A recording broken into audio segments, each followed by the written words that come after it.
Hello guys, welcome back to our channel Crics Indian. Guys, Puneri Paltan versus Telugu Titans జరిగిన మ్యాచ్లో Telugu Titans అయితే గెలిచింది. ఈ మ్యాచ్ గెలవడంతో తెలుగు టైటన్స్ అయితే దాదాపు 9 ఏళ్ల తర్వాత విజయ్ మాలిక్ కెప్టెన్సీలో ప్లే ఆఫ్స్కి క్వాలిఫై అయింది. ఈ మ్యాచ్లో పునేరి పల్టన్ టీంని తెలుగు టైటన్స్ అయితే మొదటి నుంచి డామినేట్ చేసింది.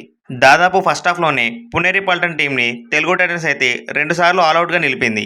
ఈ మ్యాచ్లో భరత్ హూడా, విజయ్ మాలిక్, శుభం షిండే చాలా మంచి పర్ఫార్మెన్స్ అయితే ఇచ్చారు. శుభం షిండే ఏకంగా ఈ మ్యాచ్లో హైఫై అయితే చేశాడు. అండ్ టైటన్స్ ఈ మ్యాచ్ గెలవడంతో 18 పాయింట్లతో టేబుల్ టాప్ 3లో అయితే ఉన్నారు. అండ్ ఆపోనెంట్ టీం అయిన పునేరి పల్టన్ టీం నుంచి సచిన్ ఒక్కడే ఒంటరి పోరాటం అయితే చేశాడు. అండ్ ఈ మ్యాచ్లో తను కూడా సూపర్ 10 అయితే చేశాడు. తెలుగు టైటన్స్ నెక్స్ట్ మ్యాచ్ వచ్చేసి గుజరాత్ జెయింట్స్తో ఉంది. ఆ మ్యాచ్ అయితే తెలుగు టైటన్స్ ఖచ్చితంగా గెలవాలి, లేకపోతే టాప్ 3 ప్లేస్ని బెంగళూరు బుల్స్ అయితే దక్కించుకుంటుంది. ఒకవేళ ఆ మ్యాచ్ గుజరాత్ జెయింట్స్ గెలిస్తే తెలుగు టైటన్స్కి ప్లే ఆఫ్స్ రేసులో ఇంకా ఇబ్బందులు కలుగుతాయి. అండ్ తెలుగు టైటన్స్ వచ్చే అన్ని మ్యాచ్లు గెలవాలని కోరుకుంటూ వీడియో నచ్చితే లైక్ చేసి ఛానల్ని సబ్స్క్రైబ్ చేసుకోండి.